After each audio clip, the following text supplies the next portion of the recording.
స్వాగతం. బులెటిన్ లో ముందుగా హెడ్లైన్స్. ప్రధానమంత్రి శ్రీ మోదీజీ దేశానికి చేసిన 7 విజ్ఞప్తులను పాటిస్తూ శ్రీ ఆనంద్ గౌడ్ సైకిల్ పై పార్టీ కార్యాలయానికి వెళ్లారు. టీమ్స్ ఆసుపత్రిలో పనులను తనిఖీ చేసిన అనంతరం మీడియాతో మాట్లాడుతున్న BRS working president KTR.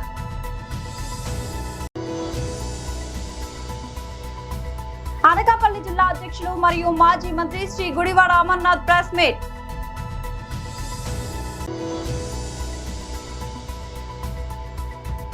Tollywood లో పర్సెంటేజ్ వివాదం స్పందించిన దిల్ రాజు.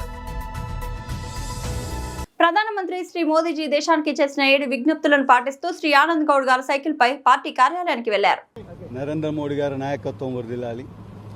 మొన్ననే పలు అభివృద్ధి కార్యక్రమాలు శంకుస్థాపన చేయడానికి వచ్చిన మన ప్రియతమ ప్రధానమంత్రి నరేంద్ర మోడీ గారు ఈ ప్రపంచంలో జరుగుతున్న యుద్ధాన్ని దృష్టిలో పెట్టుకొని మన దేశ ఆర్థిక పరిస్థితి బాగుండాలంటే 1 సంవత్సరం పాటు ఈ యుద్ధం ఆగిపోయేంత వరకన్నా మనం కొన్ని విషయాల్లో జాగ్రత్తలు తీసుకుంటే మన ఆర్థిక పరిస్థితి బాగుంటుంది, భవిష్యత్తులో ఇబ్బంది పడకుంటుంటామని చెప్పడానికి మొన్న అక్కడికి వెళ్ళి ఒక సందేశం దేశ ప్రజలకు ఇచ్చింది. కరోనాలో కూడా అతడు చెప్పిన విధంగా భారత ప్రజలందరూ పాటించారు కాబట్టి ప్రపంచ దేశాలన్నీ కరోనా సమయంలో ఆర్థిక ఇబ్బందులు గురైనాయి, కానీ ఒక భారతదేశం మాత్రం ఎలాంటి ఆర్థిక ఇబ్బందులు లేకుండా ముందుకు సాగింది. దాన్ని దృష్టిలో పెట్టుకొని మనకు విదేశాల నుండి దిగుమతి అయ్యే వస్తువుల మీద కొద్దిగా జాగ్రత్తగా పొదుపుగా వాడుకుంటే మన దేశ ఆర్థిక పరిస్థితి దెబ్బతినకుంటుంటుందని ఒక సందేశం ఇస్తే దాన్ని పాటించడము దేశానికి మేలు చేసినట్టు, నరేంద్ర మోడీకి బీజేపీకి మేలు చేసినట్టు కాదు.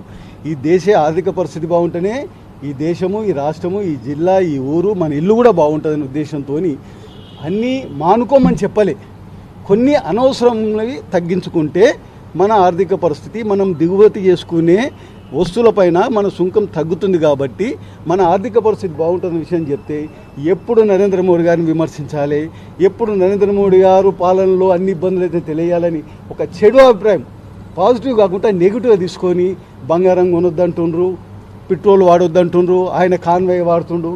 ఇవాళ నరేంద్ర మోడీ గారి కాన్వాయ్ కూడా 2కి తగ్గించుకుంటారు. అతన్ని ఆదర్శంగా తీసుకొని ఈ దేశంలో దేశ భవిష్యత్తు ఆలోచించే ప్రతి పౌరుడు కూడా దీని దేశం గురించే కానీ బీజేపీ పార్టీ గురించి, నరేంద్ర మోడీ గారి గురించి కాదని తెలుసుకున్న ప్రతి విజ్ఞుడైన వారు పాటిస్తున్నారు. మేము కూడా ఏమంటున్నామంటే ఇప్పుడున్న పరిస్థితుల్లో ధరలు పెరిగితే మనకే ఇబ్బంది అవుతుంది కాబట్టి పొదుపుగా వాడితే మనకున్న నిల్వలు సరిపోయి మనకు ధరలు పెంచకపోవడానికి కారణమవుతుంది, మన ఆర్థిక పరిస్థితి కూడా దెబ్బతిన ఉద్దేశంతో, ఒక మంచి ఉద్దేశంతో పెళ్ళిళ్ళు అయితే బంగారం ఇవ్వాలి కాకుండా 1 సంవత్సరం కొనుక్కుంటాం, డివైడ్ చేసుకోరా డబ్బులు ఎక్కడ పోతుంది. కానీ ఇవాళ 100 రూపాయలకు దొరికే వస్తువు రేపు 70 రూపాయలకే దొరికే అవకాశం ఉంది. కాబట్టి అన్ని మంచి ఉద్దేశంతో ఈ దేశ ప్రజలకు ఒక పిలిపించిండ్రు. దానిలో భాగంగా నేను కూడా రోజు రాష్ట్ర కార్యాలయానికి కారులో వస్తాను, ప్రతిరోజు వస్తాను. నేను కూడా వారానికి ఒక 2 రోజులు సైకిల్ మీద, 2 రోజులు బైక్ మీద, కొన్ని రోజులు ఎవరైనా నా కార్యకర్త అన్న స్టేట్ ఆఫీస్కి వస్తున్నామంటే నేను కూడా నేను వస్తాను చెప్తే నా వంతుగా ఒక 5 లీటర్లు డీజిల్ పెట్రోల్ తగ్గించుకున్నామైతే ఇట్లా ప్రతి ఒక్క పౌరుడు ఆలోచిస్తే ఈ దేశ ఆర్థిక పరిస్థితి బాగుంటుంది. ఆర్థిక పరిస్థితి బాగున్నప్పుడే మనము మన ఇల్లు బాగుంటుంది. కాబట్టి దృష్టిలో పెట్టుకొని మనమందరం కూడా ఈరోజు మన నాయకులు, మా ఓబీసీ నాయకులు కూడా వారానికి ఒక రోజు మీరు ఎక్కడైనా పోయేది ఉంటే 2 ఫ్రెండ్స్ కలిసి, 2 కార్యకర్తలు కలిసి, ఎక్కడైనా 4 కలిసిపోయేది ఉంటే ఒకే కారులో పోయి ఇలా మన ఎంతో ప్రయత్నం మనం చేస్తే ఈ దేశాన్ని ఆర్థికంగా బలపరిచిన వారైతాం, దేశాన్ని అభివృద్ధిలో తీసుకుపోవడానికి మనం కూడా భాగస్వామ్యం అవుతాం. కాబట్టి నరేంద్ర మోడీ గారి పిలుపుని అనుసరించి అందరం కూడా ఇది పాటించాలని, దేశ ప్రజలకు ముఖ్యంగా మన మేలు కోరి చెప్తున్నాడు. కాబట్టి దీన్ని మంచిగా లోతుగా ఆలోచించి మంచి అభిప్రాయం కాబట్టి మీరందరూ పాటించాలని కోరుకుంటున్నాను. భారత్ టీమ్స్ ఆసుపత్రిలో పనులను తనిఖీ చేసిన అనంతరం మీడియాతో మాట్లాడుతున్న బీఆర్ఎస్ వర్కింగ్ ప్రెసిడెంట్ కేటీఆర్. సేవలు అందాలి. పల్లెల్లో ఉన్నా, పట్టణంలో ఉన్నా, ఎక్కడ ఉన్నా పేదవారికి, వారి ఆరోగ్యానికి పూర్తి స్థాయి భద్రత ఉండాలి అనే ఆలోచనతో మరి కేసీఆర్ గారి నాయకత్వంలో రాష్ట్ర వ్యాప్తంగా విస్తృతమైన వైద్య సేవలని అందుబాటులోకి తీసుకొచ్చే క్రమంలో హైదరాబాద్ మహానగరంలో ఎక్కడైతే 1,20,00,000 మంది ప్రజలు నివాసం ఉంటున్నారో అందులో ముఖ్యంగా పేద మధ్యతరగతి, దిగువ మధ్యతరగతి ప్రజల కోసం ఆలోచన చేసి ఒకనాడు హైదరాబాద్ అంటే గాంధీ, ఉస్మానియా లేదంటే నిమ్స్, ఈ 3 మాత్రమే. హైదరాబాద్ అంటే గాంధీ, లేకపోతే ఉస్మానియా, లేకపోతే నిమ్స్. కానీ అట్లా కాదు. హైదరాబాద్లోని ప్రజలకు కూడా బ్రహ్మాండమైన వైద్య సేవలు ఢిల్లీలోని ఎయిమ్స్ తరహాలో అందించాలి అనే లక్ష్యంతో కేసీఆర్ గారి నాయకత్వంలో హైదరాబాద్ మహానగరంలోనే 4 చోట్ల Telangana institute of medical sciences పేరిట ఒక బృహత్తరమైన యజ్ఞానికి ఆనాటి ప్రభుత్వం శ్రీకారం చుట్టడం జరిగింది. ఏప్రిల్ 22, 2022 నాడు ఇదే సనత్ నగర్ లో మరి పెద్దలు తలసాని శ్రీనివాస్ యాదవ్ గారు, కేసీఆర్ గారు, అట్లాగే ఆనాటి ఆరోగ్య శాఖ మంత్రిగా హరీష్ రావు గారు అందరూ కూడా వచ్చి ఇక్కడ శంకుస్థాపన చేయడం జరిగింది. ఒక సనత్ నగర్ లోనే కాదు, హైదరాబాద్ చుట్టూ 4 దిక్కుల ఈస్ట్, వెస్ట్, నార్త్, సౌత్ 4 వైపులా ప్రజలకి మరి వైద్య సేవలు అందుబాటులో ఉండాలి అని చెప్పి టిమ్స్ అనే బ్రాండ్ కింద బ్రహ్మాండమైన ఈ కార్యక్రమానికి కేసీఆర్ గారు శ్రీకారం చుట్టారు. 65 ఏళ్లు స్వాతంత్రం వచ్చిన తర్వాత 3 దవాఖానాలు హైదరాబాద్లో, గాంధీ, నిమ్స్, ఉస్మానియా. కానీ కేసీఆర్ గారు కేవలం తన ప్రభుత్వం 9.5 ఏళ్లుంటే అందులో జిల్లాకు ఒక మెడికల్ కాలేజ్ కట్టారు. ప్రతి జిల్లాలో సూపర్ స్పెషాలిటీ హాస్పిటల్ 500 పడకలతో ఆసుపత్రి నిర్మాణం చేశారు. హైదరాబాద్ లో కూడా మరి 4 టిమ్స్ హాస్పిటళ్లు మంజూరు చేసిన ఘనత కూడా కేసీఆర్ గారికి దక్కుతుంది. ఇవాళ చాలా సంతోషంగా ఉంది. ఈ టిమ్స్ సనత్ నగర్ ఓపీ సేవలు ప్రారంభమైనాయంటే మా సూపరింటెండెంట్ గారిని అడిగి మరి మేము కూడా చూస్తాము ఎట్లా జరుగుతా ఉంది. ఇది మా నాయకుడి విజన్, మా నాయకుడి కళ, హైదరాబాద్ లో మెరుగైన వైద్య సేవలు అందించాలనేది. 350 బస్తీ దవాఖానాలు పెట్టాము, ప్రైమరీ డిస్పెన్సరీ కేంద్రాలు. అట్లాగే అద్భుతమైన సేవలు అందించడానికి టిమ్స్ పెట్టాము. ఎట్లా పనిచేస్తున్నాయో చూడడానికి వస్తామంటే వారు చాలా విశాల హృదయంతో మమ్మల్ని అందరిని ఆహ్వానించినందుకు వారికి కూడా ధన్యవాదాలు. అనకాపల్లి జిల్లా అధ్యక్షులు మరియు మాజీ మంత్రి శ్రీ గుడివాడ అమర్నాథ్ ప్రెస్ మీట్. వాడుకుంటున్నటువంటి తీరుని, ప్రజలకు చెప్తున్నటువంటి విషయాల్ని, చూపిస్తున్నటువంటి విషయాల్ని, వాటి వాస్తవాల్ని ప్రజల ముందు పెట్టాలన్నటువంటి ఉద్దేశంతో ఈరోజు మీ ముందుకు రావడం జరిగింది. సహజంగా చంద్రబాబు నాయుడు గారు ఎప్పటికప్పుడు ప్రజలకు కానీ వారి పార్టీ నాయకులు కానీ చెప్పేటువంటి మాట ఏంటంటే ప్రతి సంక్షోభాన్ని నుంచి ఒక అవకాశాన్ని వెతుక్కోవాలనేటువంటిది చంద్రబాబు నాయుడు గారు సహజంగా చెప్పేటువంటి మాట. అది రాజకీయాల్లోనైనా లేకపోతే వ్యాపారాల్లోనైనా సహజంగా వారు చెప్పేటువంటి వారి విధానం అది. అలాగే ఇప్పుడు దేశంలో నెలకొన్నటువంటి పరిస్థితులు, ప్రధానమంత్రి గారు చేసినటువంటి ప్రకటనలు, వీటన్నిటినీ కూడా వారి అవకాశంగా మలుచుకొని ఏదో రాష్ట్రం తాలూకా ఖజానాని కాపాడుతున్నట్టుగా, రాష్ట్రంలో చంద్రబాబు నాయుడు గారు వారి ఖర్చులను తగ్గించుకొని సంపద సృష్టిస్తున్నట్టుగా వారు చేస్తున్నటువంటి ప్రకటనలు, చేస్తున్నటువంటి ప్రచారం మనం ఈ మధ్య రెండు రోజులుగా చూస్తూ ఉన్నాం. నిన్న కేబినెట్ సమావేశం అయింది. కేబినెట్ సమావేశం అయినప్పుడు కేబినెట్లో సహజంగా ఏం ప్రెస్ అది ఉండదు కాబట్టి కేబినెట్ సమావేశాల్లో మాట్లాడినటువంటి మాటల్ని చంద్రబాబు నాయుడు గారు సహజంగా వారికి ఉన్నటువంటి మీడియా ద్వారా లీకులు ఇవ్వడం, లేదా విషయాల్ని కొన్ని ప్రజలకు చెప్పాల్సినటువంటి విషయాల్ని, ప్రభుత్వంగా తీసుకున్నటువంటి నిర్ణయాల్ని ప్రకటన చేసేటువంటి ప్రక్రియ సహజంగా ఏ ప్రభుత్వంలోనే కొనసాగుతుంటుంది. అందులో భాగంగా నిన్న వారు ఏం చెప్పారంటే ప్రభుత్వ పెద్దలు అంటే ముఖ్యమంత్రి గారి దగ్గర నుంచి, ముఖ్యమంత్రి గారి తర్వాత ఉన్నటువంటి ఉప ముఖ్యమంత్రి గారి దగ్గర నుంచి, కేబినెట్ మంత్రుల దగ్గర నుంచి మా తాలూకా ఖర్చుల్ని తగ్గించబోతున్నాం, స్పెషల్ ఫ్లైట్లో తిరిగేటువంటి కార్యక్రమాలు, లేదా మా కాన్వాయిల్లో ఉన్నటువంటి వాహనాలు కుదించడం కానీ, ఇలా రకరకాలైనటువంటి విషయాలన్నీ కూడా మేము చర్చించుకున్నాం. తద్వారా బోల్డ్ అంత డబ్బు ఈ రాష్ట్రానికి మిగులుతుంది. తద్వారా ఈ రాష్ట్రానికి మేము ఏదో మంచి చేస్తున్నాం అనేటువంటి విషయాన్ని చెప్పేటువంటి కార్యక్రమం నిన్నంతా కూడా మనం చూసాం. ఎగ్జిబిటర్లు నిర్మాతల మధ్య కొనసాగుతున్న పర్సెంటేజీ విధానం వివాదంపై ప్రముఖ సినీ నిర్మాత దిల్ రాజు స్పందించారు. ఈ సమస్యపై చర్చించి పరిష్కరించుకున్నామని తెలిపారు. ఎగ్జిబిటర్లు నిర్మాతల మధ్య ఫిలిం ఛాంబర్ లో సమావేశం జరిగిందని పర్సెంటేజ్ విధానంపై చర్చించామని అన్నారు. ఎగ్జిబిటర్లు కోరుతున్న పర్సెంటేజ్ విధానానికి నిర్మాతలు అభ్యంతరం చెప్పడం లేదని తెలిపారు. పర్సెంటేజీ విధానానికి సంబంధించి ఒక కమిటీని ఏర్పాటు చేశామని దిల్ రాజు అన్నారు. ఏబీసీ ఇలా ఆయా సెంటర్లలో థియేటర్ను బట్టి పర్సెంటేజ్ ని కమిటీ నిర్ణయిస్తుందని వెల్లడించారు.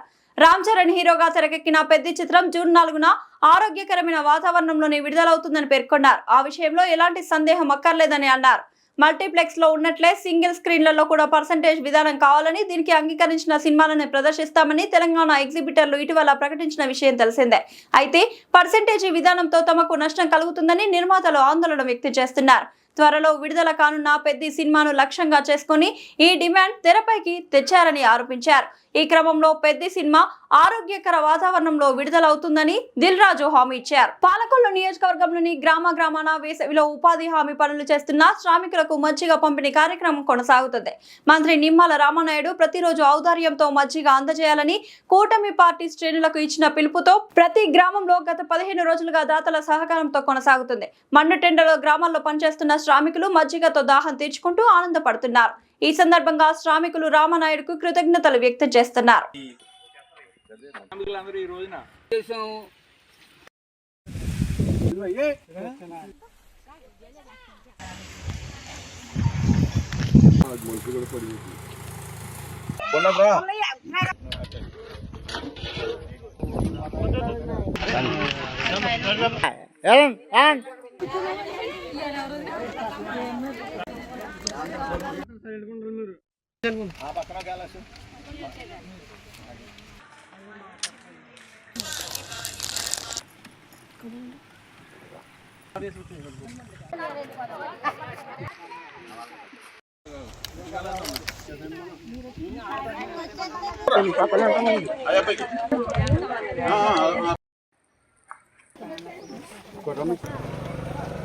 ఈ రోజు మనమంతా ఫౌండేషన్ ఆధ్వర్యంలో కాపు వీధి సెంటర్ లో మజ్జిగ చలివేంద్రం నిర్వహించడం జరిగింది. మనమంతా ఫౌండేషన్ ఫౌండర్ వేలూరు చేతన్ గారు మాట్లాడుతూ, ఫౌండేషన్ ఆధ్వర్యంలో ప్రజలకు ఎప్పుడు దగ్గరగా ఉండాలనే ఆలోచన, ప్రజలకు సేవ చేయాలనే ఆలోచనతో ఎన్నో సేవలు, హార్ట్ ఆపరేషన్స్, బ్రెయిన్ ఆపరేషన్ వంటి ఎన్నో కుటుంబాలకు అండగా ఉండడం కూడా జరిగింది. ఈ ఫౌండేషన్ కి వేలూరు హరగోపాల్ గారి ఆలోచన స్ఫూర్తిగా తీసుకొని ప్రజలకు మంచి చేయాలని ఈ ఫౌండేషన్ ను స్థాపించడం జరిగిందని వేలూరు చేతన్ గారు చెప్పారు. ఈ కార్యక్రమంలో ముఖ్య అతిథులుగా ఆనం ఏసీ సుబ్బారెడ్డి పాల్గొనడం జరిగింది. ఈ కార్యక్రమంలో వేలూరు కిరణ్ గారు, వెంకటేష్, వినీఫ్, గణేష్, శివ, జైన్ సోదరులు, ఫౌండేషన్ టీం, స్థానికులు పెద్ద ఎత్తున వచ్చి మజ్జిగ చలివేంద్రంలో పాల్గొనడం జరిగింది. ఈరోజు స్థానిక కాపు వీధి మిత్రమండలి ఆధ్వర్యంలో నెల్లూరు పట్టణంలో రాజకీయానికి, వస్త్ర వాణిజ్య, సువర్ణ వ్యాపారాలకు కేంద్ర నిలయమై అన్నింటికీ మించి ప్రజలకి అందుబాటులో ఉండేటటువంటి సరుకులు ఏవైనా సరే దొరికేటటువంటి ప్రాంతం కాపు వీధి.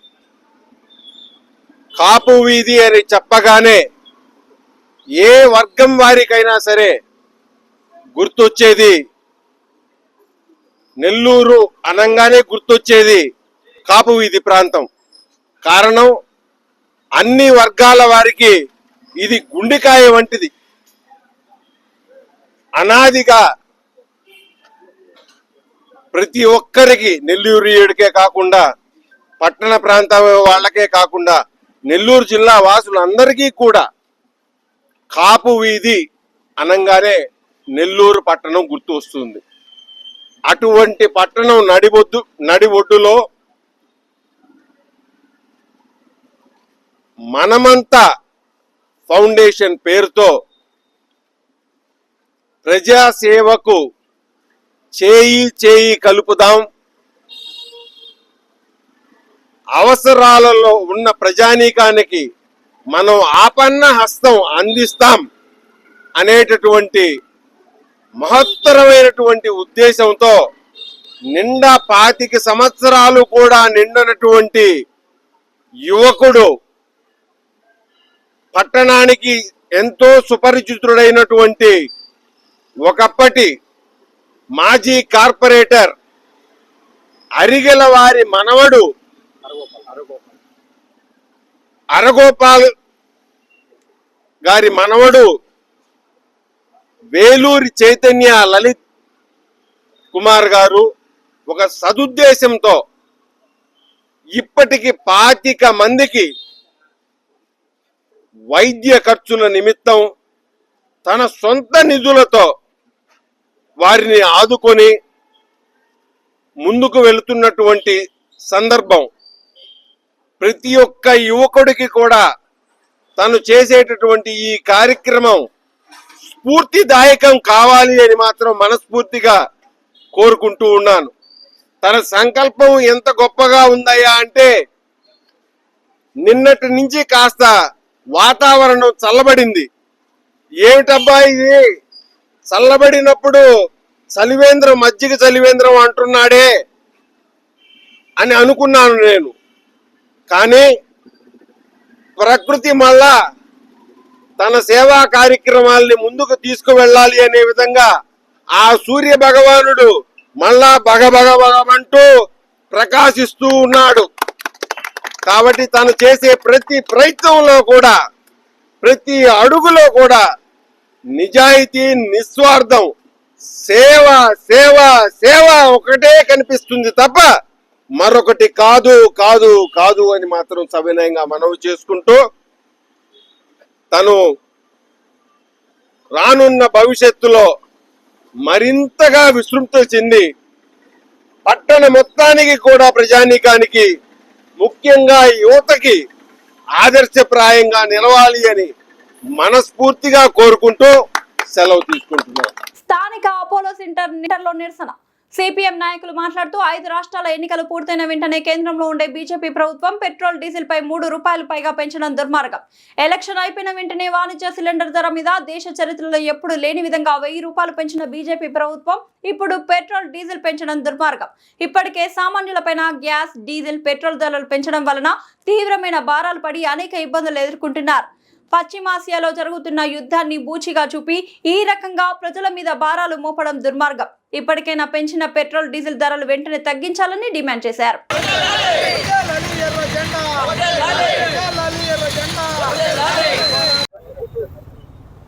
మిత్రులారా, కేంద్ర ప్రభుత్వం పెట్రోల్ పైన అట్లాగే డీజిల్ పైన ధరలు పెంచుతూ నిర్ణయం తీసుకుంది. ఇప్పటికే గ్యాస్ పైన ధరలు పెంచింది. గ్యాస్, పెట్రోల్, డీజిల్ ధరలు పెంచి విపరీతమైన భారాలని ప్రజలపైన వేసింది. ఒకవైపున ఇన్ని రకాల సంక్షోభాలు వచ్చినా కానీ మన విశ్వగురు పాలనలో మన భారతదేశంలో ఏ విధంగా ధరలు పెరగవు, మొత్తం స్థిరంగా ఉంటాయని చెప్పేసి బాగా ఊతూ ఉన్నా కానీ ఈరోజు ఉన్న పరంగా అన్ని 5 రాష్ట్రాలు ఎన్నికలు అయిపోయిన తర్వాత కేంద్ర ప్రభుత్వం పెట్రోల్ ధరలు పెంచుతూ, డీజిల్ ధరలు పెంచుతూ నిర్ణయం తీసుకోవడం జరిగింది. ఈ యొక్క ధరల యొక్క ప్రభావం ప్రజలపైన ఇప్పటికే అనేక రకాలుగా ట్రాన్స్పోర్ట్ ధరలు పెరిగాయి, నిత్యావసర వస్తువుల ధరలు పెరిగాయి. అదేవిధంగా అన్ని రకాల వస్తువుల యొక్క ధరలు పెరిగి ప్రజలపైన భారాలు పడితే ఈ యొక్క భారాలు మరింతగా ఇబ్బంది పడే పరిస్థితి వచ్చింది. తక్షణమే పెంచిన పెట్రోల్, డీజిల్ ధరలు వెంటనే వెనక్కి తీసుకోవాలని, రద్దు చేయాలని సిపిఎం పార్టీగా డిమాండ్ చేస్తా ఉన్నాం. ఆ విధంగా తగ్గించిన పక్షంలో ఈ యొక్క ఆందోళన మరింత ఉధృతం చేస్తామని తెలియజేస్తా ఉన్నాం. బులెటిన్ ముగించే ముందు హెడ్లైన్స్ మరోసారి. ప్రధానమంత్రి శ్రీ మోదీజీ దేశానికి చేసిన 7 విజ్ఞప్తులను పాటిస్తూ శ్రీ ఆనంద్ గౌడ్ సైకిల్ పై పార్టీ కార్యాలయానికి వెళ్లారు. టీమ్స్ ఆసుపత్రిలో పనులను తనిఖీ చేసిన అనంతరం మీడియాతో మాట్లాడుతున్న BRS working president KTR.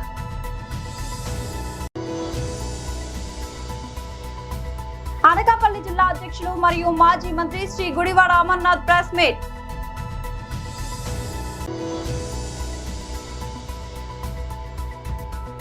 Bollywood లో పర్సెంటేజ్ వివాదం స్పందించిన దిల్ రాజు. ఇది ఇవాల్టి బులెటిన్ అప్డేట్. మరొక బులెటిన్ లో మళ్ళీ కలుద్దాం. అంతవరకు సెలవు.